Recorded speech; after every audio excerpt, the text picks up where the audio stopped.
नमस्कार मंडळी. अटल बांबू समृद्धी योजनेत शेतकऱ्यांनी उन्नती सर्वाधिक बांबू रोपे पुरवठा व देखभालीसाठी अनुदान देण्याचा निर्णय आज झालेल्या मंत्रिमंडळ बैठकीत घेण्यात आला आहे. पूर्वीच्या शासन निर्णयानुसार या योजनेत शेतकऱ्यांना बांबू रोपे पुरवठा करण्याचा तरतूद होती. या योजनेत सुधारणा होऊन आता शेतकऱ्यांना बांबूच्या देखभालीसाठी देखील अनुदान मिळणार आहे. आता 2 हेक्टर करिता 1200 रोप लागवड व देखभालीसाठी प्रति रोप 175 रुपये अनुदान 3 वर्षात देण्यात येणार आहे. जुन्या योजनेत 1 हेक्टरसाठी 600 रुपये देण्याची तरतूद होती. शेतकऱ्याला बांबू रोपाच्या बरोबरच निंदणी, पाणी देणे, संरक्षण व खते यासाठी देखील अनुदान मिळणार असल्याचे बांबू लागवडीत वाढ होऊन शेतकऱ्यांना याचा लाभ होणार.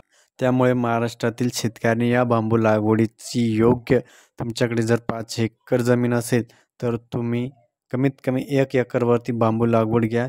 त्याच्यातून असंख्य नफा मिळवा. हे उत्पादन 2 वर्षानंतर निघतं. तुम्हाला यासाठी प्रत्येक गोष्टीसाठी अनुदान आहे. पाणी, खतं, निंदणी, खुरपणी, कोळपणी, इतर अंतर्गत मशागतीसाठी सुद्धा याच्यावरती अनुदान मिळणार आहे. 175 रुपये अनुदान प्रति रोप यासाठी अनुदान मिळणार आहे.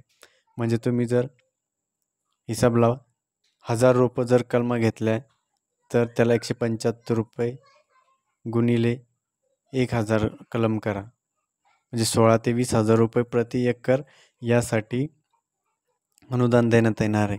आणि तुम्हाला रोपं ही अनुदानातूनच फ्री मिळणार आहे. त्यासाठी तुम्ही वाट कसली बघताय? ताबडतोब लावा. आणि बांबूला तर तुम्हालाच माहिती आहे सध्या खूप मोठ्या प्रमाणावर मागणी आहे. शेतीसाठी तर खूप आहेत. माहिती आवडली तर नक्की शेअर करायची. तोपर्यंत जय हिंद, जय महाराष्ट्र.